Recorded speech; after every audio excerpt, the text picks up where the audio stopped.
Estamos en el campamento Leakey, lugar donde la familia Leakey, sobre todo Mary, vivía y realizaba las investigaciones en la garganta de Olduvai. Hoy forma parte de la red de museos nacionales de Tanzania. Se ha musealizado todas las casas, toda la infraestructura que tenía para que los visitantes conozcan cómo vivían, cómo se investigaba hasta los 70 en esta zona. Entre ellos está este coche.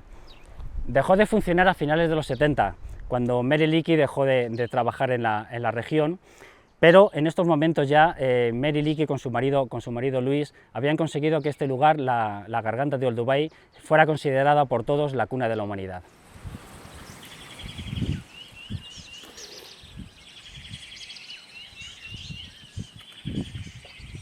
Tiene un mérito tremendo y además en aquellas condiciones no es lo mismo excavar las condiciones europeas, en unas condiciones bonancibles, donde nos alimentamos bien, donde podemos dormir como poco en un camastro, etcétera, que en aquellas condiciones en las que vivía esta gente, que eran excepcionalmente duras, mal comiendo, mal bebiendo, con unas condiciones higiénicas y muy poco saludables.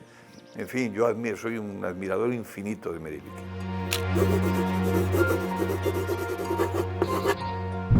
Norte de Tanzania, prácticamente a mitad de camino entre el Serengeti y el Parque Nacional de Ngorongoro. Aquí está la garganta de Olduvai, Oldupai en idioma masái. Estas coordenadas se han convertido en un lugar único para el estudio del origen y de la evolución humana. Desde que el matrimonio Leakey puso el nombre en el mapa, equipos de arqueólogos viajan constantemente para trabajar sobre el terreno y obtener abundante información. Datos que construyen una estructura de conocimiento que comenzó con la llegada de aquellos investigadores y que hoy continúa ofreciendo hipótesis arqueológicas, paleoantropológicas y también geológicas. Uno de los equipos españoles que trabaja en la zona está capitaneado por el profesor de la UNED, José Manuel Maillo. Primera parada de este recorrido, el yacimiento FLK Zinj. Estamos en FLK Zinj. FLK Zinj es el yacimiento mítico, esencial para entender lo que pasa en la garganta de Olduvai. En este yacimiento, en los años 50, Mary Leakey descubrió los restos de Zinjanthropus boisei, de lo que ahora es un parántropo, que en aquel momento hubo una controversia sobre si era humano o no, pero enseguida se vio que no y se asoció a la línea evolutiva de los humanos. Un parántropo es un primate que anda que es bípedo como nosotros, anda sobre dos piernas. Y entonces esto lo que hizo fue cambiar las ideas que teníamos sobre la evolución humana a nivel global. Antes estaba polarizado en Asia, en el este de Asia, y en Reino Unido, en Inglaterra, con el famoso fraude de Piltdown, y gracias a los descubrimientos de Mary Leakey y de Luis Leakey en este yacimiento, en el FLK Zinj, lo que se consigue es que la investigación mundial centralice o focalice sus estudios para conocer el origen de la evolución humana, donde fue, que es realmente en el este de África, en el continente africano y especialmente en el este de África. Yo le llamo el príncipe destronado, porque realmente se descubre en julio del 59 y en febrero del 60 aparecen ya los primeros restos de lo que va a ser un poco más tarde Homo habilis, a quien se le van a atribuir la producción, la fabricación de esas primeras herramientas bautizadas por Luis Leakey como industria oldubayense. En consecuencia, desde ese punto de vista no representó una gran transformación. Sin embargo, el grupo de los parántropos representa una de las líneas de investigación más queridas por cualquier paleoantropólogo. Es un grupo de homininos claramente, que, bueno, con una estructura molar curiosísima y sin embargo se extinguen entre 1,1 y 1 millón de años aproximadamente y por lo tanto para cualquier investigador es una línea de conocimiento excepcionalmente atractiva. Manuel Domínguez Rodrigo y Enrique Baquedano dirigen el proyecto TOP. Desde 2006 investigan sobre el terreno la evolución humana con especial interés en la vertiente tecnológica.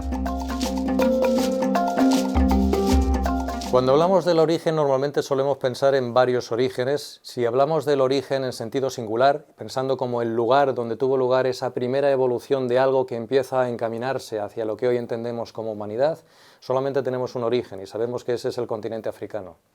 Dentro de todas las zonas del continente africano con registro arqueológico, ninguna puede compararse al Dubái por la preservación excepcional que hay de esos yacimientos de hace 2 millones de años. Hay otras zonas que han sido llamadas también cunas de la humanidad porque en ellas han quedado registradas restos de diversas criaturas de todo este proceso evolutivo humano, pero ninguna de esas zonas rivaliza en poder reconstruir, en poder preservar con la excepcionalidad que le caracteriza a los yacimientos que estamos encontrando en la Garganta del Dubái. La cuna de la humanidad también se aplica a todo lo que es la gran falla, la madre de todas las fallas, que es la falla del Rif, que yo creo que por derecho propio se le debe denominar así, de la misma manera que también se ha aplicado este concepto, entre comillas, de la cuna de la humanidad a los yacimientos de la zona del Transvaal, en Sudáfrica, y bueno, yo creo que eso se puede... Para mí, la cuna de la humanidad auténtica es África, todo lo que es el continente africano. Pero sí es cierto que históricamente, pues en términos historiográficos, a quien le corresponde esta denominación sin duda es al Dubái Gors. José Manuel Maillo y su equipo se encargan de las dinámicas de población y de comportamiento que tenían los humanos modernos, los Homo sapiens, en la zona. El profesor de la UNED nos acompaña en este recorrido por la evolución. En algunos otros lugares los restos son mucho más antiguos que los de la Garganta de Olduvai, porque nosotros llegamos solo en este lugar a un poco más de 2 millones de años. Pero desde un punto de vista historiográfico, la Garganta fue la primera, fue la que, como ya hemos comentado en muchas ocasiones y como figura en todos los lugares, pivotó la atención de la evolución humana hacia el continente africano. Y además la cantidad y la calidad de los restos humanos hacen que siga teniendo en pleno vigor este título de la cuna de la humanidad. Es como los refrescos de cola. Hay muchos, pero todos sabemos cuál fue el primigenio.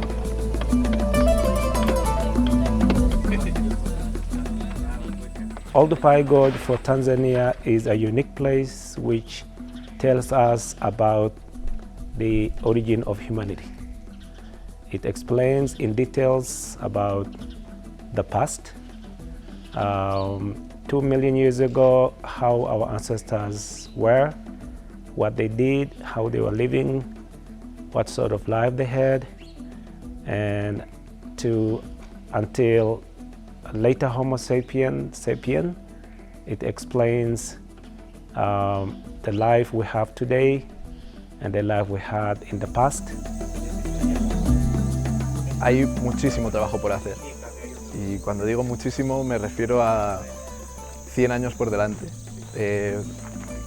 La Garganta del Dubái tiene una extensión de este a oeste de más de 50 kilómetros y los estudios que se han realizado desde los años 50 se limitan aquí a esta zona central donde se une la garganta principal y la garganta secundaria, que tiene escaso kilómetro por 1 kilómetro.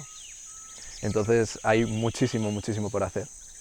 La Garganta del Dubái sigue siendo, desde su descubrimiento a principios del siglo XX, ha sido uno de los lugares fundamentales para el estudio de la evolución humana y en este momento sigue siendo el lugar por excelencia para aproximarnos a reconstruir eso que llamamos la humanización, es decir, la reconstrucción del comportamiento de aquellas criaturas prehistóricas, ir más allá de cómo eran físicamente para intentar entender cómo eran conductualmente. Para intentar responder a la pregunta de lo que un arqueólogo africanista de prestigio, llamado Glyn Isaac, planteaba como si tuviéramos estas criaturas delante de nosotros en este momento, ¿qué haríamos? ¿Las llevaríamos a casa o las llevaríamos a un zoo? En función de que comprendiéramos cómo era su comportamiento, podemos ver su grado de humanidad. No existe ningún otro lugar en el mundo donde los yacimientos de ese momento inicial de la humanidad tengan el grado de preservación con el que aparecen en Olduvai. Por eso sigue siendo el lugar más importante.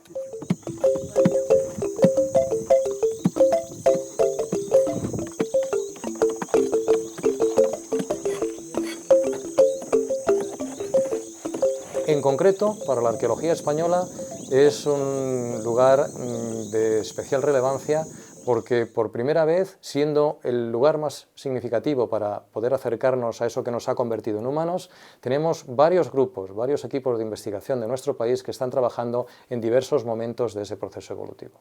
Básicamente lo que se hace para encontrar un yacimiento arqueológico, lo primero es carta geológica y ver dónde podemos encontrar estos yacimientos. En este caso, como son niveles fluviales, pues tendríamos que ir viendo si hay retazos de terrazas fluviales, etcétera, ¿no? O restos de lago, por ejemplo en el caso del Oldubayense, cuando existía el lago, etcétera. Y después se hace un trabajo de patear toda la garganta en estas zonas que hemos descrito, que hemos seleccionado, testando si encontramos materiales o no en superficie, ¿no? Y una vez que lo vemos allí, que vemos materiales, pues siempre hay, toda la garganta está llena de materiales, hay que ver si la concentración es lo suficientemente significativa como para que pueda venir de un sitio concreto, ¿no? Y entonces lo que hacemos es testar, hacer una serie de sondeos para ver de dónde vienen realmente estos materiales y a partir de ahí empezar a trabajar. Es un trabajo que hacen los arqueólogos, pero también los geólogos, que son los que están estudiando constantemente la garganta y que son los que realmente andan por ella, muchas veces haciendo sus propios sondeos, sus propios estudios, también encuentran estos yacimientos. El estudio de la geología y de la geomorfología forma parte de las labores específicas de cualquier misión arqueológica. Son los geólogos los encargados de rastrear la garganta en busca de nuevos yacimientos arqueológicos. Esto nos ha llevado a, en los últimos 10 años, duplicar el número de yacimientos en este primer lecho de la garganta de Olduvai. Y que nunca antes, desde 1950, desde que excavó aquí Meriliki, se había encontrado ningún yacimiento nuevo. Siempre se había ido a los yacimientos que había excavado Meriliki para volver a reexcavarlos. La garganta de Olduvai es un sitio privilegiado para estudiar no solo la arqueología, sino también la geología, puesto que tenemos unos 50 metros de afloramientos, muy continuo, un registro muy continuo geológico. Realmente es un paraíso geológico más que arqueológico y es muy sencillo, es que reúne varios medios sedimentarios, es decir, allí cuando están viviendo los primeros homínidos que estamos investigando, tenemos un medio lacustre, ríos que llegan a ese medio lacustre, está rodeado de rocas volcánicas y metamórficas, hay procesos volcánicos, es decir, hay un conjunto de procesos geológicos que se dan al mismo tiempo en una cuenca endorreica, es una cuenca pequeña, relativamente pequeña, y entonces es una oportunidad para el geólogo, simplemente aunque no hubiese ningún registro paleontológico o arqueológico, investigar cómo ha evolucionado el cuaternario, porque hay un registro completo de unos 100 metros de espesor que registra desde más o menos 2 millones de años hasta la actualidad. En esta reconstrucción del paisaje, gracias a la geología, pudimos reconstruir un paisaje muy distinto al de hoy en día, muy similar al lago Maniara, que sería un lago muy poco profundo, muy salino, muy alcalino, con pH superior a 9, que esto lo haría no potable. FLK Zinj está situado en un área topográficamente más elevada, donde habría mayor cobertura vegetal y desde donde los homininos podrían estar atentos por si se acercaba algún depredador. Adicionalmente, también justo en FLK Zinj, a 50 metros, a escasos 50 metros, hay una fuente natural de agua potable, por lo que sería muy importante para ellos tener ese recurso tan cerca. Entonces vamos a tener rocas muy útiles o muy válidas para hacer industria lítica. Entonces esa conjunción de los dos elementos, recursos naturales por un lado, recursos líticos por el otro, hace una combinación perfecta para que se formen allí asentamientos. Toda esa actividad, si no se hace nada, si quedan los restos en superficie, en aproximadamente 1 año, 2 años, los huesos quedan totalmente deteriorados. Los volcanes que hay alrededor, el Gorongoro, Sarimán, Emagrut, etc., expulsan grandes cantidades de polvo, de ceniza que decanta como si fuese, le llamamos un símil muy visual, es nieve, ¿no? Está cayendo ceniza a cámara lenta o muy despacio y lo que hace es preservar totalmente en su posición original todos los utensilios, restos de fósiles, de huesos, etc., ¿no? Entonces lo preserva. Tenemos una combinación de elementos antiguos, de cuando los homínidos vivían allí, y elementos un poco más modernos, digamos externos o ajenos a los propios homínidos, que resultan finalmente en la preservación de grandes yacimientos.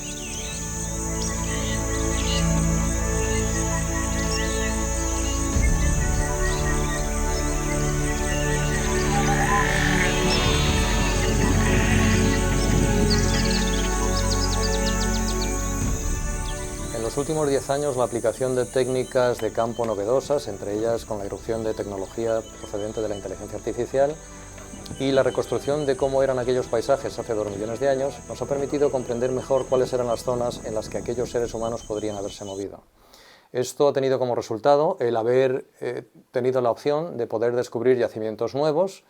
Hemos duplicado el número de yacimientos que se conocían para la parte más antigua de la garganta de Olduvai, y en esos yacimientos hemos podido ampliarlos en excavaciones en extensión para poder ver un poco cuáles eran las pautas de conducta, qué hacían aquellos seres humanos en esos espacios. Entonces nos está hablando de elementos que nos permiten acercarnos a una mente que ya ha desaparecido, con la que no teníamos ninguna ligazón, que nos separa de ella más de 2 millones de años, y que por primera vez podemos acercarnos a ella a través de esos testimonios que han dejado en estos yacimientos nuevos.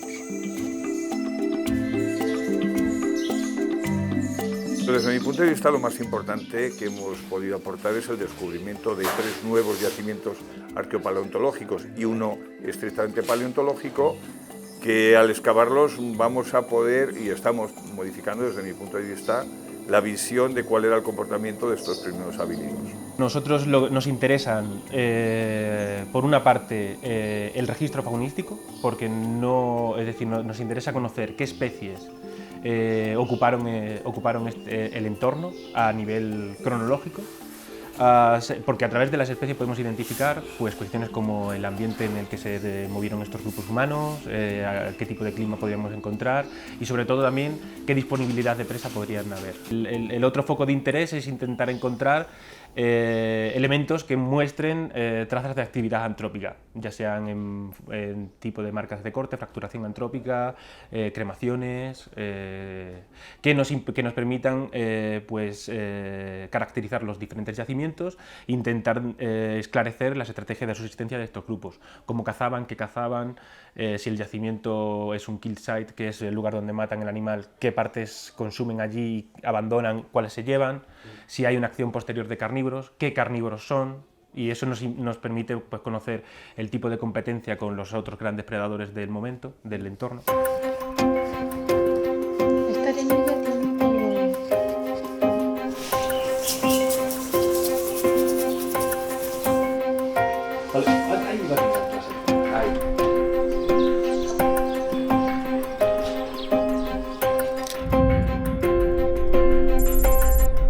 Esto es FLK West, uno de los yacimientos más relevantes de la chelense, no solo de la garganta de Olduvai, sino de todo el este de África. En esta orilla del río, el grupo de Homo ergaster, de Homo erectus, hacían sus actividades y en él se han descubierto los formatos, las herramientas que utilizaban durante este momento que se denomina achelense.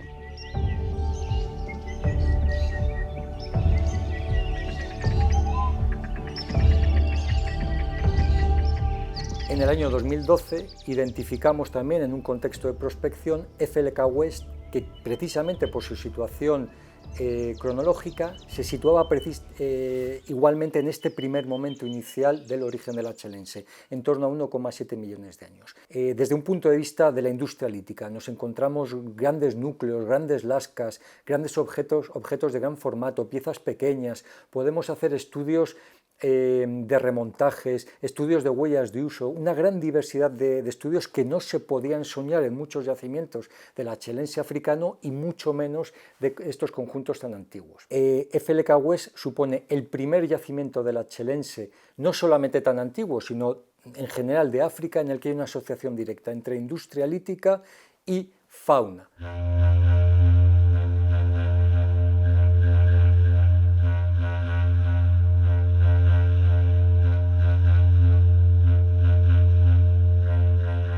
En este yacimiento, además, hace unos años apareció un bifaz que nos ha hecho cambiar un poco la idea que tenemos general de cómo se articulaba el achelense desde un punto de vista diacrónico. Tradicionalmente se ha considerado que el achelense era un estadio con diferentes fases en las que los bifaces marcaban la pauta. Bifaces más toscos, de peor calidad en cuanto a las simetrías laterales y sagitales, hacia algunos más evolucionados, más perfectos desde un punto de vista actual, desde luego. En este yacimiento, con una cronología en torno a 1,6, 1,7 millones de años, ha aparecido en un momento inicial del achelense, como es este, ha aparecido uno de estos bifaces que, fuera de contexto y preguntado a todos los colegas, dirían que formaba parte de la parte final del achelense. Por tanto, debemos replantearnos realmente cómo estos grupos de Homo erectus, Homo ergaster hacían sus herramientas y también replantearnos nuestros propios prejuicios a la hora de valorar, a la hora de investigar y a la hora de clasificar los materiales arqueológicos. Yo creo mucho en la evolución tecnológica.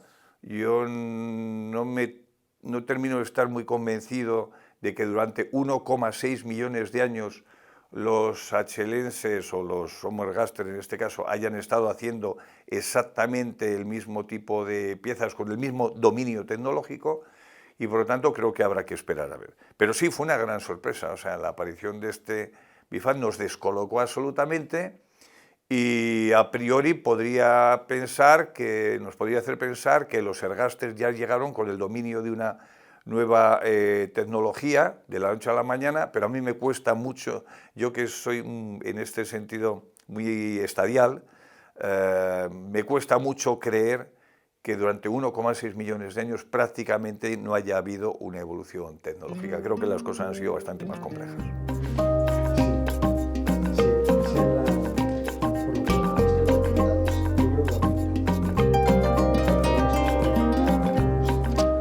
La excepcionalidad de esta pieza, como había comentado anteriormente, no solamente se fundamenta en sus características formales, en su gran dimensión, en el hecho de que es una pieza en basalto, que no son muy comunes en FLK West, pero también respecto al contexto de esos otros yacimientos del antiguo achelense, de ese primer achelense, porque la mayor parte de objetos de grandes dimensiones que caracterizan, o de gran formato que caracterizan al achelense más inicial, aún está en una fase bastante inicial de la configuración y de ese proceso de dar forma a los prototipos. Y en ese contexto nos encontramos esta pieza, que es una pieza absolutamente excepcional porque en ella observamos no solamente esa factura plenamente bifacial, no solamente el aspecto simétrico, sino en la idea de que esta pieza es un único completamente respecto a la que podríamos esperar en el achelense más antiguo.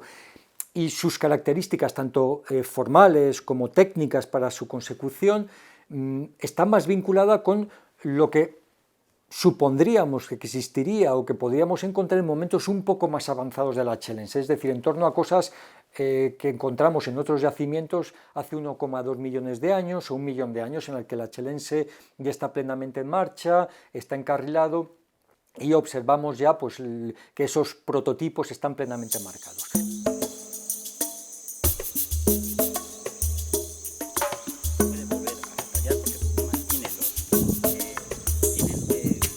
El achelense es un tecnocomplejo, una industria que se distribuyó por toda África, por parte de Europa y por parte de Asia, y duró más o menos 1 millón de años. Se caracteriza por los objetos, por las piezas líticas de gran formato, de más de 10 centímetros como convección.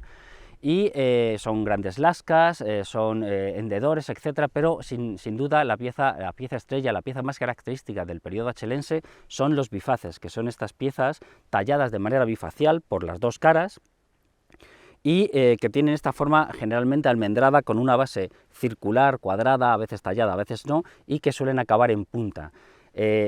Realmente para hacer un bifaz necesitas tenerlo en la mente, necesitas coger un trozo de piedra, un canto, una plaqueta y tener en mente ya ese objeto final que vas a hacer. Es como esculpir realmente la pieza. De hecho los franceses lo llaman façonnage a este tipo de talla, y se trata de ir de manera alternante tallando las dos caras de la pieza para dar esta morfología.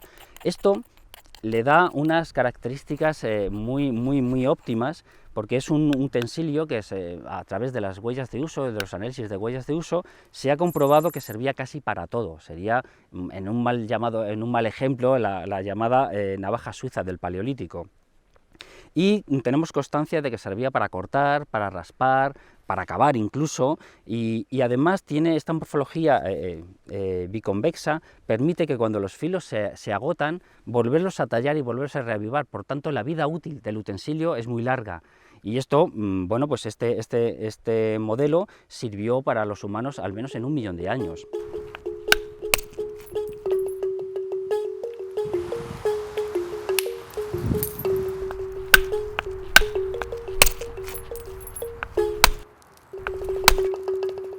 Dentro del contexto de la garganta de Olduvai, su significado me parece, bueno, tiene un cierto interés básicamente de diatriba familiar, ¿no? En este caso de matrimonial, entre los puntos de vista de Louis Leakey y de Mary Leakey sobre la secuencia arqueológica de la garganta.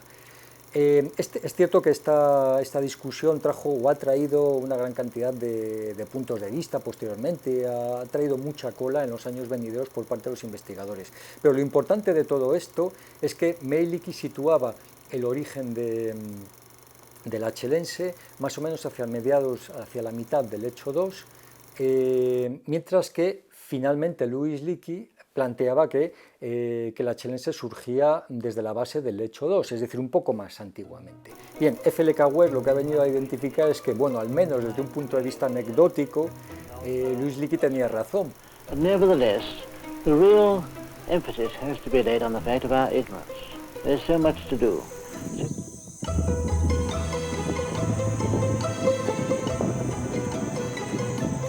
Los relevantes estudios realizados en la garganta por Mary y Louis Leakey propiciaron la reformulación del concepto científico sobre la evolución humana.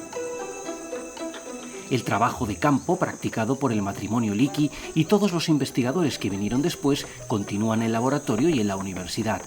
Allí, las evidencias, las pruebas científicas desechan teorías alejadas de la realidad y generan grandes avances teóricos y empíricos. Gracias a los yacimientos de la garganta de Olduvai, primero hemos descubierto cómo eran los primeros representantes del género humano, lo que llamamos Homo. Ese es uno de los primeros lugares donde se descubrieron criaturas del origen de nuestro género. Hemos podido descubrir también en su momento las primeras herramientas que conocíamos de esa humanidad prehistórica. Y luego, en fechas más recientes, gracias a Olduvai, hemos empezado a conocer cómo se comportaban, cómo se organizaban, cómo estaban estructurados a nivel social esas primeras comunidades de seres humanos prehistóricos. F.L.K. Zink, aparte de Zinjanthropus y de focalizar la investigación hacia el continente africano en la evolución humana, lo que ha permitido es un debate larguísimo que dura más de 40 años sobre si los primeros humanos eran cazadores o carroñeros. Es decir, si accedían a las presas de primera mano o de manera secundaria, obteniendo lo que dejaban los carnívoros o incluso otros carroñeros como las hienas. Durante 50 años los arqueólogos hemos mantenido un debate bastante amplio sobre si esas primeras criaturas tenían la capacidad de poder cazar estos animales, si el consumo de carne era fundamental para su supervivencia, y en la preservación de esa información en estos fósiles de Olduvai, en este momento hemos alcanzado un punto en el que podemos decir con cierta seguridad que estos grupos humanos ya habían entrado a formar parte de ese club de los predadores con otros carnívoros. La mayor parte de lo que estaban consumiendo lo estaban cazando. A partir de esta información, ahora vamos a poder ampliar nuestros conocimientos sobre qué estrategias estaban utilizando para poder cazar animales que iban desde 40 hasta casi 400 kilos de peso.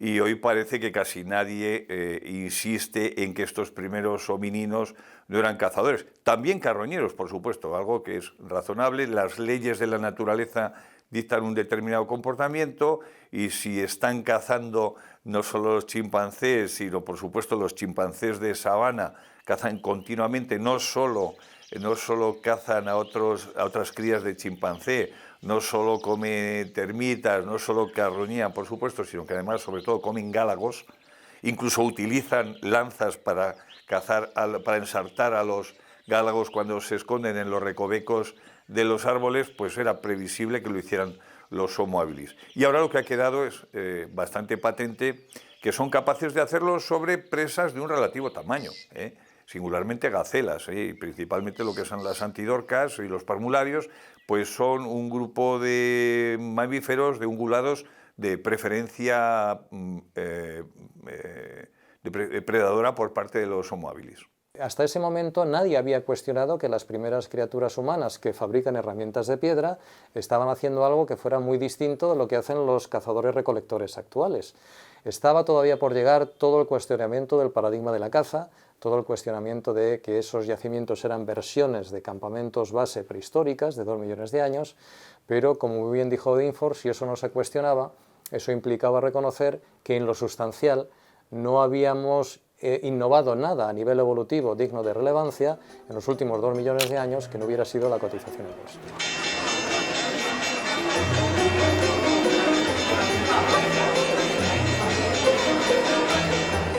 Otra de las cuestiones muy interesantes sobre cómo construimos la prehistoria a través del pensamiento que tenemos los investigadores está en relación con las huellas de la Etoli. La Etoli es un yacimiento que está a unos 50 kilómetros al sur de donde estamos actualmente, también excavado por Meli Leakey, en el que se descubrieron en el fango huellas de Australopithecus afarensis. Es otro homínido que vivía en la zona en el este de África. El más famoso es Lucy, que se encontró en Etiopía. Bien, aquí lo que se veía era un rastro de 2 personas, de 2 individuos andando, en el que había unas huellas grandes y unas pequeñas y otras que iban alrededor, como haciendo S o fuera de esa línea, ¿no?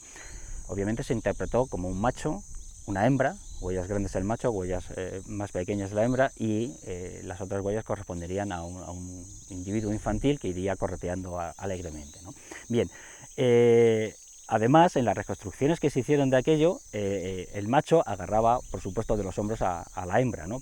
Y esto básicamente lo que es la familia monógama de los años 50-60 de Estados Unidos o del mundo occidental, ¿no?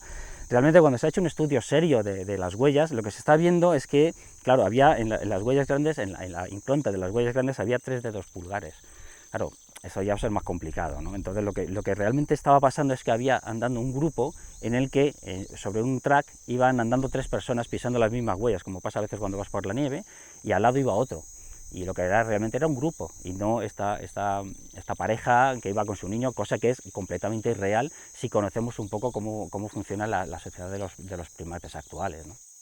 En el caso en concreto de las huellas de la Etoli, el problema que ha habido aquí es que hasta fecha actual, hasta este mismo momento, han sido muy pocos los investigadores que han tenido acceso directo a las huellas, según fueron excavadas primero en los 70 y luego en la década de los 90. Se puede decir que prácticamente menos de una docena de paleoantropólogos han tenido acceso a esas huellas, las han visto en vivo y en directo, y por lo tanto, el rango de interpretaciones que se pueden dar está limitado porque el número de paleoantropólogos que han podido acceder a esa información ha sido muy limitado. Aún así, una de las cuestiones que nos ha llamado la atención es que cuando se hizo una campaña de salvamento en el 2011, en la que yo tuve la oportunidad de participar, la exhumación de esas huellas nos mostraban datos a nivel microtopográfico que no se habían documentado anteriormente, que han aportado más información para poder perfilar, para poder rehacer la interpretación que se tenía sobre cómo se habían generado hace casi 3.800.000 años. Una vez asumido que nuestros antepasados eran cazadores, aunque no renunciaban a un bocado más asequible y fácil de conseguir, la garganta de Olduvai también ofrece información sobre el consumo de esa carne y, por consiguiente, del comportamiento grupal. ¿Se repartía? ¿Se alimentaban en el lugar de caza o más bien en el campamento? Estas carcasas que se traen para consumir se consumen conjuntamente, o sea, todo el grupo que forma parte consume de manera comunal este alimento. Esto es muy importante porque la socialización y la solidaridad del grupo es evidente. Esto no pasa, por ejemplo, con Homo sapiens o incluso con los cazadores recolectores actuales. Las presas se consiguen también de manera coordinada, de manera comunal, se trae al campamento y en el campamento se separa, se secciona la presa y se reparte en cada uno de los núcleos familiares más pequeños.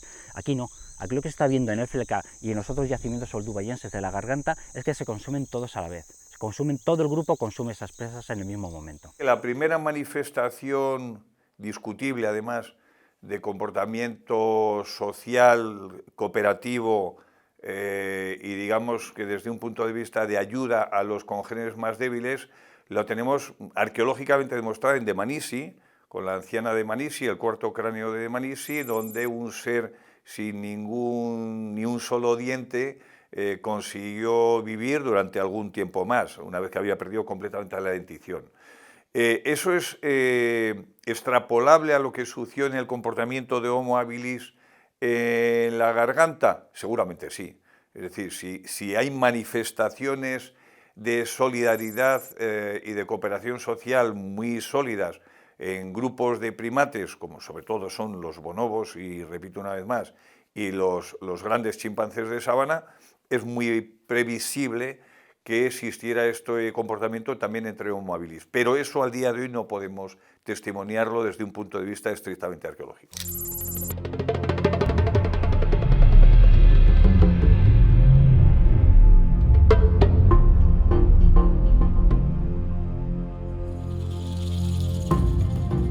Bueno, ahora lo estamos de alguna manera testimoniando singularmente en un yacimiento que se llama Davis Side, que está en el lecho 1, en el nivel 22 de la garganta, muy cerquita de lo que conocemos como el castillo de la garganta, de Olduvai.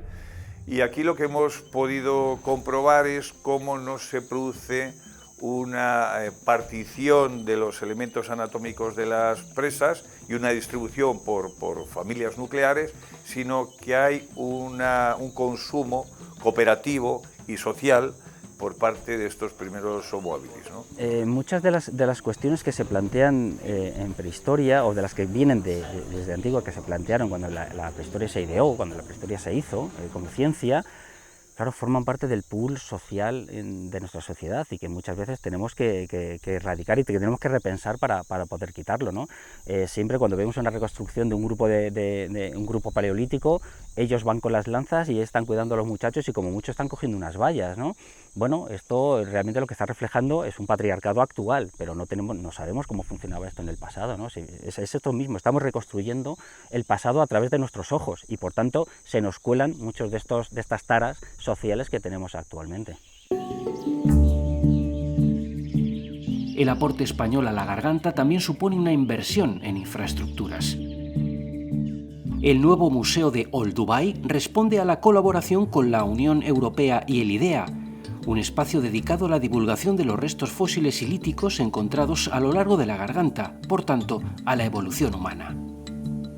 Las piezas que hemos ido viendo pertenecen a las diferentes salas de un museo humilde pero certero en su disposición e intención.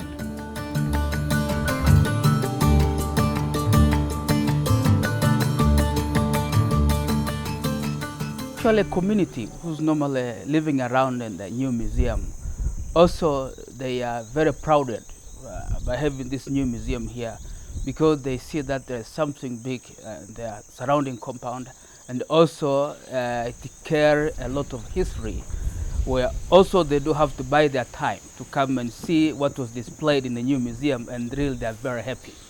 And also local community is interested to see, especially when researchers are coming here, to see what is going on, to see the importance of the Olduvai Gorge by being one of the very famous archaeological sites where it preserves a lot of prehistoric material.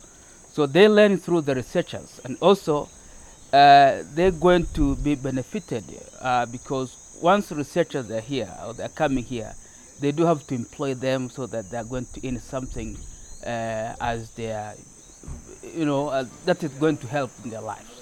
Tanzania is very, very lucky by having cultural heritage resources. It's not only here, but also other sites. But here, it tells us about our culture and our technology. That when we talk about technology, for example, the old stone tools was discovered here. Middle stone tools discovered here. And late stone tools discovered here. So it is very, very important for our local people to understand how technology started and how those stone tools made by those hominids lived here about 2 million years ago. Other than the study of the origin of humanity, Olduvai Gorge is also very important economically, as it is one of the tourist destinations we have in Tanzania. So we got many visitors, and we get some foreign currency for keeping up our national economy. And we also have an opportunity to get job creation for the Tanzanians. Como hemos visto, la Garganta de Olduvai es uno de los destinos fundamentales para los arqueólogos dedicados a estudiar el origen del ser humano. La magnitud del lugar es tal que aún depara numerosas respuestas a las preguntas que todos nos hemos hecho alguna vez. ¿Quiénes somos y de dónde venimos? Para un arqueólogo de mi generación, trabajar en Olduvai Gorge, liderar con otros arqueólogos españoles los trabajos en aquella garganta, es un sueño que no termino de creerme. La garganta de Olduvai para la evolución humana tiene un papel muy relevante, sobre todo para haber acabado comprendiendo el papel real o el lugar real que tiene África dentro del contexto de todo el proceso de evolución humana, de toda la paleoantropología. La garganta de Olduvai, para que lo entiendan las personas que tienen interés en la evolución humana, significa el lugar más privilegiado que existe en este momento en el planeta para poder acercarnos a ese primer momento en que unas criaturas, que son en apariencia muy simiescas, empiezan a convertirse en humanas. Hay modelos muy interesantes como el primer achelense o como está pasando en el nivel 22 del primer oldubayense en aquel lugar, donde tenemos un paisaje mucho más complejo del que aparentemente teníamos y entonces se pueden hacer comparaciones entre yacimientos. Los mismos homínidos en el mismo tiempo hacían cosas diferentes dependiendo de otros factores, probablemente ambientales o paisajísticos, etc. ¿Vale? Entonces vamos más bien en esa dirección.